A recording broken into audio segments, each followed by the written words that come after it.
programme aujourd'hui, un maquillage printanier, frais, facile à réaliser. Bonjour à tous, c'est Audrey, ravie de vous retrouver pour notre rendez-vous mensuel où on va tester des nouveautés make-up. Alors il y aura des favoris, il y aura aussi des déceptions. C'est une vidéo qui est en collaboration avec Look Fantastic, ce qui me permet de vous offrir un code promo qui est BYREO LF qui va s'appliquer sur des centaines d'articles sur le site de Look Fantastic. Donc je vous mets comme d'habitude les bons plans du moment, le code promo, les liens directs vers les produits en barre d'infos et c'est parti. Première étape, le teint avec le fond de teint All Hours d'Yves Saint Laurent. C'est un fond de teint moi que j'adore parce qu'il a vraiment un rendu longue tenue, une belle couvrance et surtout une jolie matité. Vous allez l'adorer si vous avez la peau grasse, la peau mixte, la peau normale. Le seul bémol va être pour les peaux sèches où il va manquer peut-être un peu de confort. Ce que j'aime, c'est qu'il se travaille très très vite, il est fin, on peut le travailler au doigt, au pinceau, au beauty blender comme ceci. Et je le porte en teinte MN7, j'en mets toujours une petite dose au dos de ma main comme vous avez vu.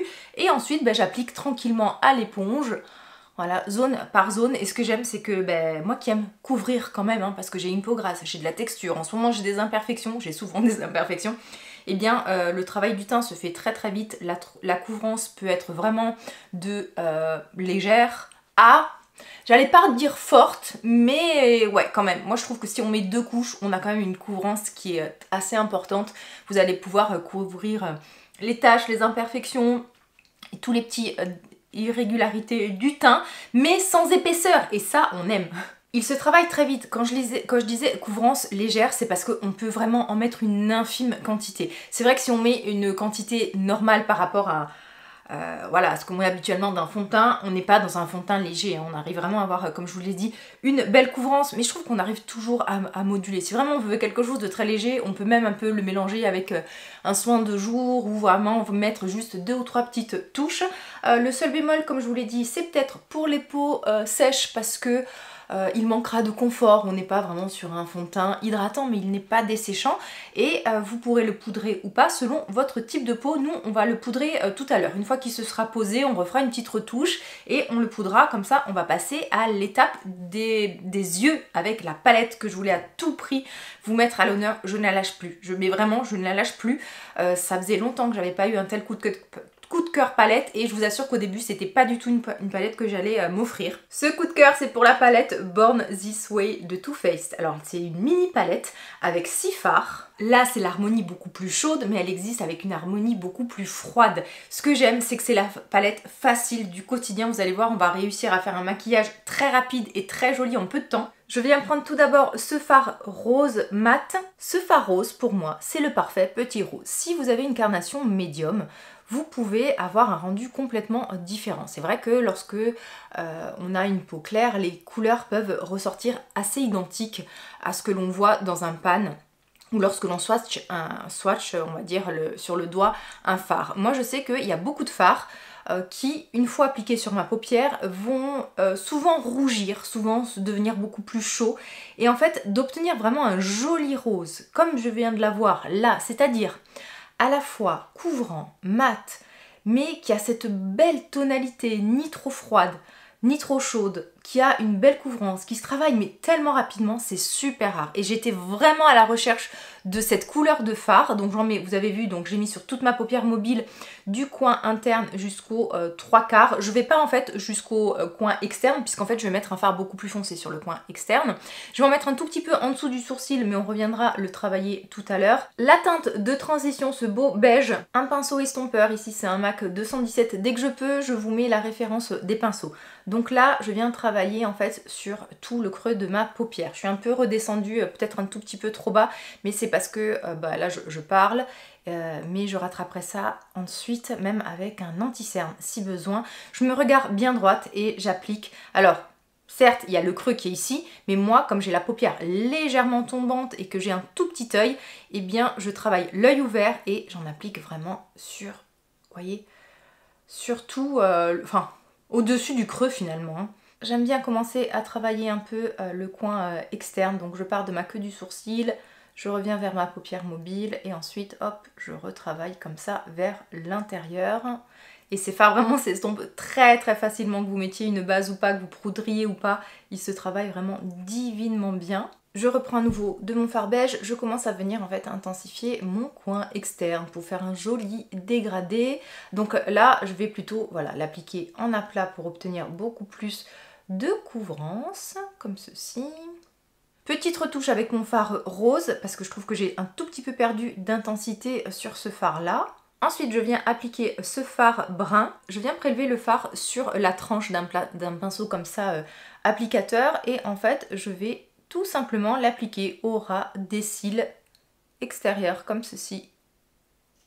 Donc toujours, je me regarde droite dans mon miroir. Donc attendez, hop, je vais décaler un tout petit peu le miroir, comme ça, j'essaie de vous le faire comme ça, en direct.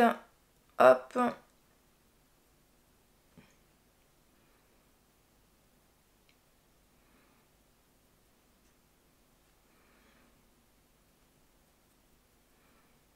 Donc là j'y vais vraiment doucement et en tapotant. C'est des fards qui font un tout petit peu de chute, mais il suffit tout simplement, vous avez vu, je prélève, je tapote sur le dos de ma palette et j'applique.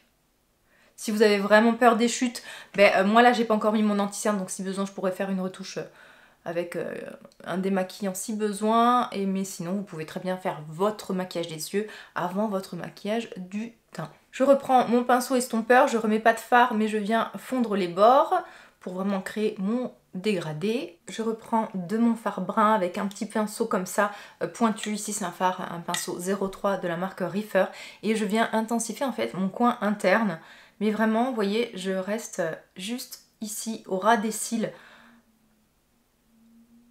Je reprends mon fard beige pour mon ras de cils inférieur, pinceau applicateur, et je fais tranquillement en fait tout mon dessous d'œil. Ça se travaille mais vraiment hyper rapidement, et ce que j'aime c'est que vraiment les fards ont le même rendu dans le pan et sur les paupières. Et enfin, vous voyez, ça a pris vraiment 2 minutes. Je viens prélever ce joli fard rose, mais il a plein de nuances et vraiment, alors ils sont un peu secs sous le doigt peut-être ces fards là, mais une fois que vous les écrasez sur la paupière, ils sont mais tellement beaux. Donc je viens tout simplement l'appliquer. Faites attention, ils peuvent faire des chutes, donc je viens vraiment tout simplement d'abord le tapoter légèrement et au fur et à mesure je presse un peu plus le fard pour vraiment le faire fusionner avec ma paupière. Et j'en applique vraiment au niveau de ma pupille, vraiment hop, juste au-dessus, et j'étale comme ceci. Toujours au doigt ce fard champagne qui est vraiment un topper multidimensionnel. Il y a plein de nuances, du rosé, du champagne, un peu plus argenté, et en fait je viens juste le mettre comme ça au ras des cils pour apporter un tout petit peu de lumière. Comme ça, vous voyez en action tous les fards de cette palette. Alors vous n'aurez pas vu ce fard cuivré, mais vraiment j'aurais pu faire quasiment la même chose, mais en appliquant ce fard. Et je vais vous le swatcher. Donc là voilà, sur le doigt, je vous le swatch voilà, au dos de la main. Et en fait si vous voulez faire un smoky mais hyper facilement, voilà, juste même ce fard. Ensuite en transition vous mettez ce fard beige et vous avez vraiment un smoky cuivré mais hyper facilement.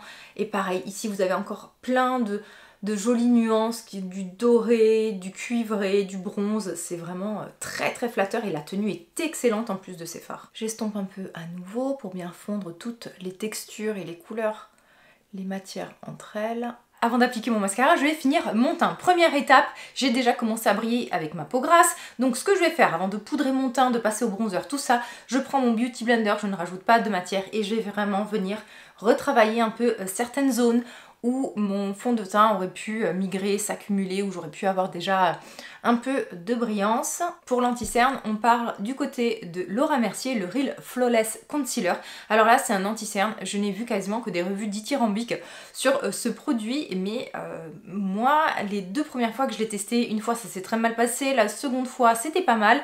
Aujourd'hui, c'est la 3e ou la 4e fois, parce que je crois que je l'ai retesté une 4e fois, mais j'ai pas un grand souvenir, ça devait être un jour où je me suis un peu maquillée dans le rush. Donc je vais voir aujourd'hui avec vous comment il va se comporter.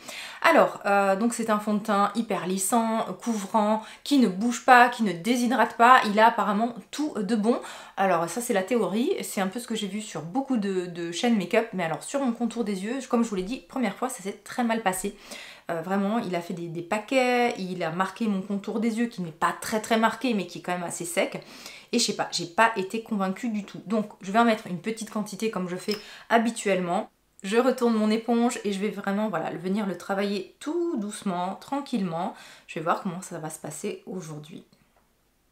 Il s'est travaillé assez rapidement, il est relativement fin. La couvrance, ça mériterait d'en rajouter un peu. Hop, c'est ce que je fais tout de suite. J'ai quand même un cerne qui est assez brun, il aurait presque fallu. La couleur est peut-être un peu trop claire et pas assez orangée pour neutraliser mon cerne. Mais il aurait fallu en fait que je mette un correcteur. En ce moment, c'est vrai que je suis assez cernée.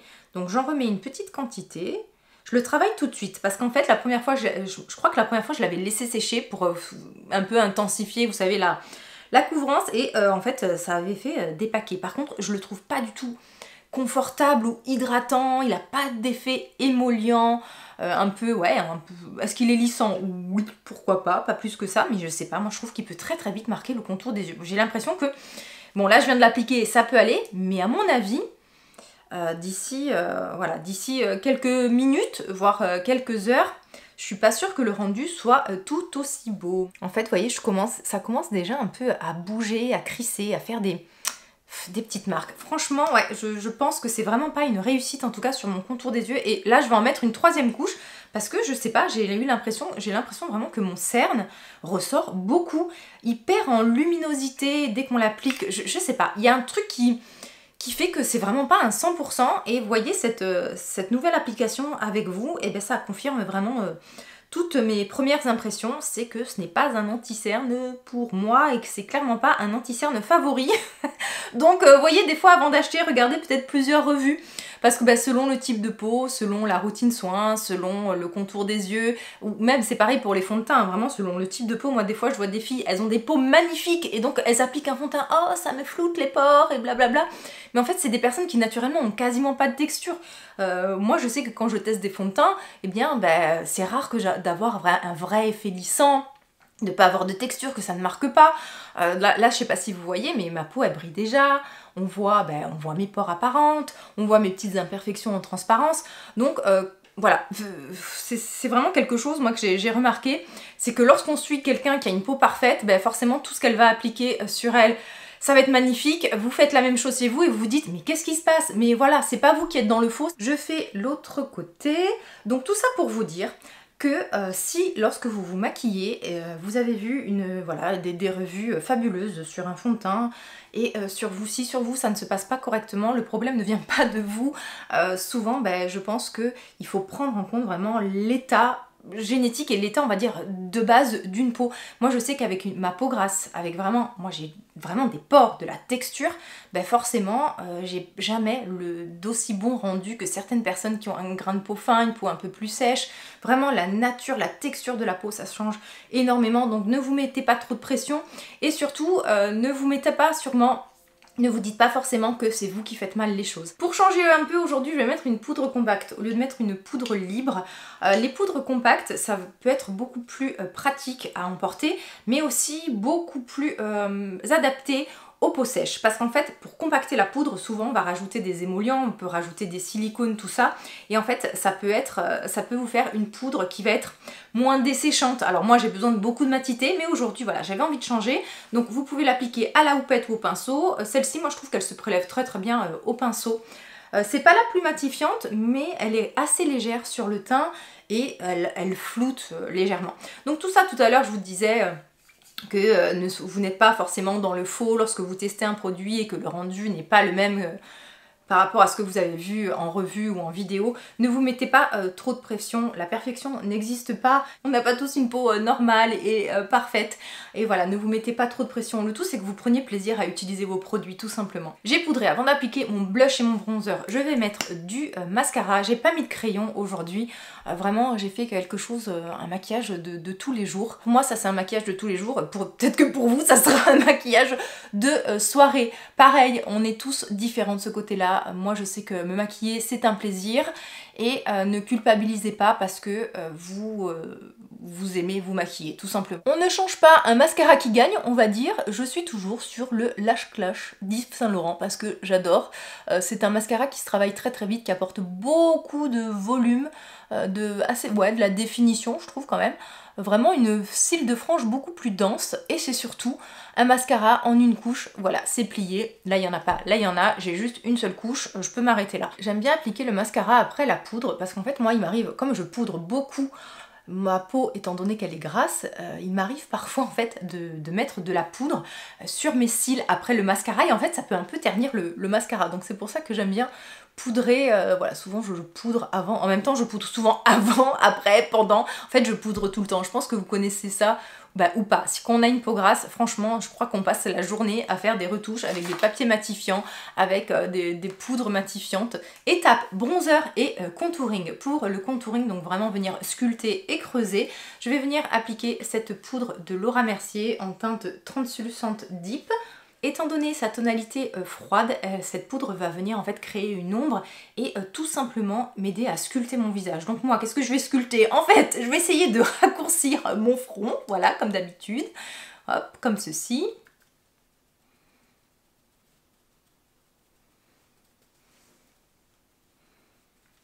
Je tiens à préciser, en caméra, souvent lorsque je fais cette étape, on voit une énorme démarcation, mais je vous assure que ça fait ça qu'en caméra, c'est-à-dire que moi là dans mon miroir, tout est fondu, et ensuite quand je vais à la lumière du jour, tout est fondu, mais je ne sais pas pourquoi, ma caméra, on dirait que ça me fait vraiment deux zones qui sont, mais voilà, genre j'ai une barre de bronzer, mais non, non, je vous assure, si vous voyez ce rendu, je vous assure qu'en vrai, c'est pas aussi flagrant, et j'ai pas une barre de bronzer, voilà, comme ça, qui n'est pas estompée. Ensuite, je triche et je redessine l'ovale de mon visage. Cette année, Audrey, 43 ans. Mais qu'est-ce que je sens la perte de fermeté. Mais vraiment, tout le bas de mon visage, je sens qu'il se passe quelque chose au niveau de la texture de ma peau. Bah, c'est normal, hein. On vieillit, en plus avec les hormones en ce moment qui me jouent des tours. Là, en ce moment, moi, je refais un peu d'acné hormonal et tout ça. Et en fait, je sens vraiment que je perds de la fermeté à ce niveau-là. C'est la vie. Et heureusement, avec le maquillage, on peut un peu tricher. Et donc, en fait, vous voyez, hop, je triche. Voilà, je me fais une sorte de lifting naturel avec ma poudre sculptante.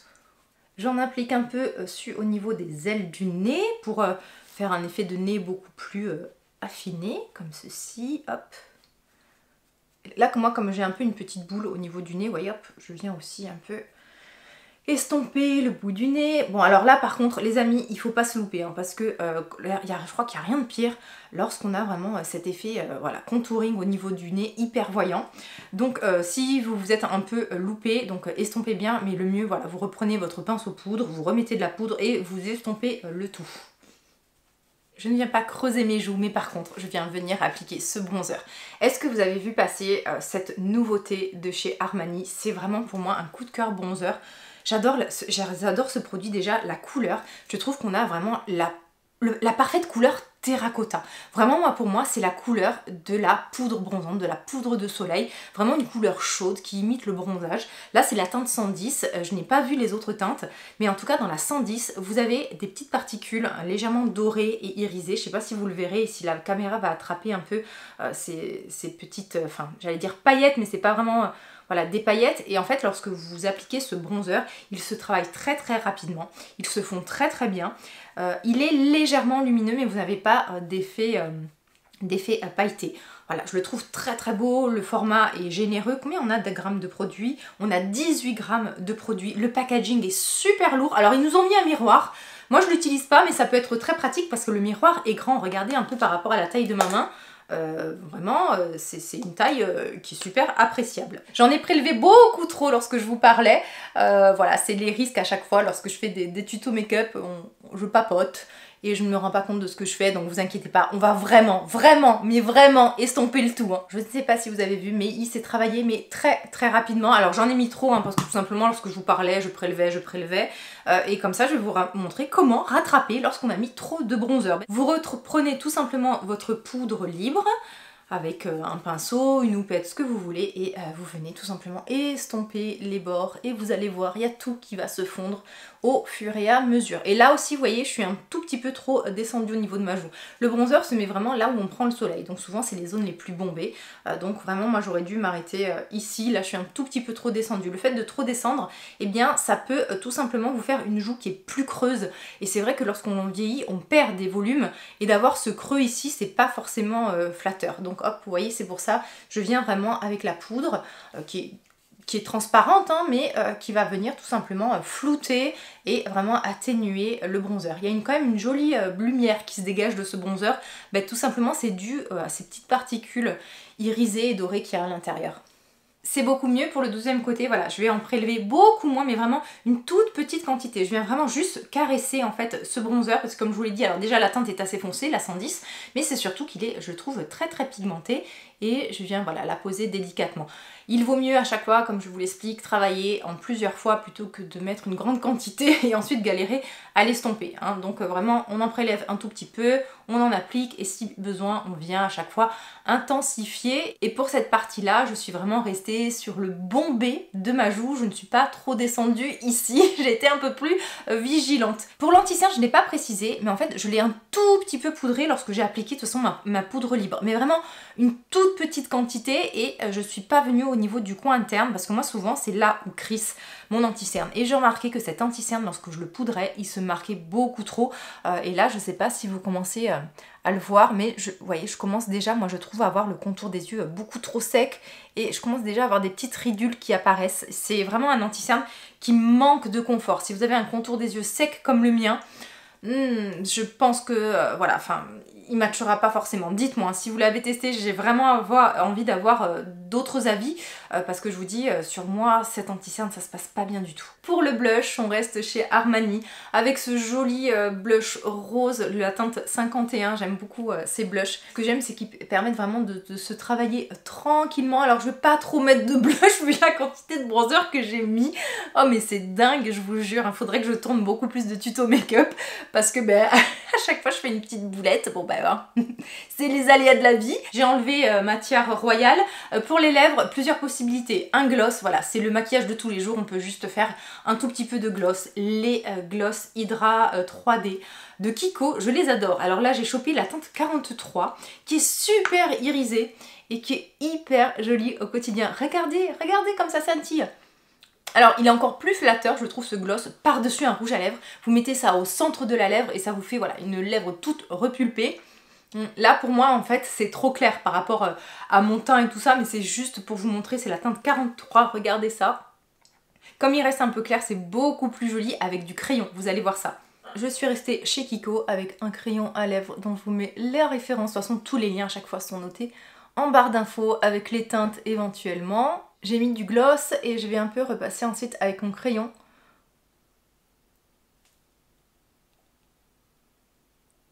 Je trouve que par rapport à ma couleur de lèvres, c'est quand même beaucoup plus flatteur avec du crayon, parce qu'on est quand même sur une teinte qui est très glacée.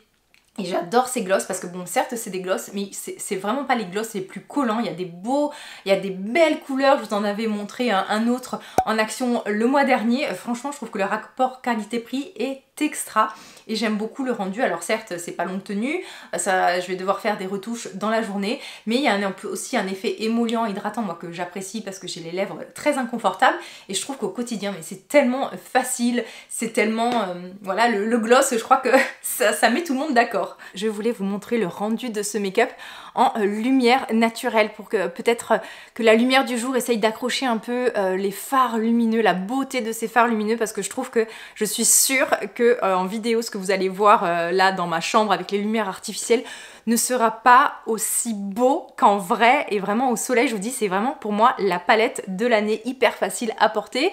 Donc je vous montre aussi, je pense que vous pouvez voir un peu la lumière qui se dégage du bronzer, et bon bah le gloss c'est lumineux, c'est normal, c'est un gloss, mais voilà, c'est vraiment un maquillage tellement facile à réaliser, et cette palette existe, comme je vous l'ai dit, dans une harmonie froide. Ça pourra peut-être plus correspondre si vous avez un teint un peu moins chaud que le mien et beaucoup plus clair. Sachez que je m'éclate à faire ces vidéos, il faudrait que j'en fasse plus. Et ce qui me fait rire en fait, c'est que c'est un peu comme dans la vraie vie. Moi, chaque fois que je fais un tuto make-up, ça ne se passe jamais comme prévu. Des fois, on voit des tutos maquillage où tout est parfait, le rendu, les finis, les peaux, tout est magnifique. Et nous, dans la vraie vie, parce que vraiment, moi, je suis comme vous, quand on se maquille, ça matche pas toujours pareil, ça se comporte pas toujours aussi bien. Des fois, on met trop de blush, trop de bronzer. Souvent, moi, ça m'arrive lorsque je fais des tutos make-up parce qu'en même temps, je papote. Mais ça m'arrive aussi dans la vraie vie de tous les jours. Donc, j'espère que vous apprécierez ce côté un peu plus authentique. Dernière étape, une petite touche de parfum Burberry Goddess. Vous aimez la vanille, mais une vanille qui a cette petite note de lavande en ouverture très fraîche. Vous allez adorer ce parfum. Il est vraiment très plaisant. C'est vraiment un parfum qui est facile à porter, qui mettra tout le monde d'accord. On a vraiment ce côté aromatique de la lavande et tout le côté vanille. En plus, la vanille est travaillée avec de différentes façons, avec des gousses de vanille. C'est vraiment un parfum très facile à porter, très plaisant, qui tient très bien sur les vêtements. C'est simple et efficace. Vraiment, ce parfum-là, moi, je le trouve, la première fois que je l'ai senti, je l'ai trouvé un peu trop simple et finalement c'est un parfum, plus je le porte et plus je l'aime. Il a ce côté rafraîchissant. C'est pas une vanille lourde et plombante. On a quand même ce petit côté vanille gourmand qu'on aime, mais la petite touche de vanille de lavande en ouverture apporte de la fraîcheur. Donc ça peut être très bien là lorsqu'il arrive les beaux jours. N'oubliez pas que j'ai une chaîne secondaire qui parle parfum que je vous accroche juste ici. J'ai passé un super moment en votre compagnie. Dites-le moi en commentaire, voilà, un petit like pour me faire savoir si vous avez aimé. On se retrouve très rapidement. Prenez bien soin de vous. Bye bye.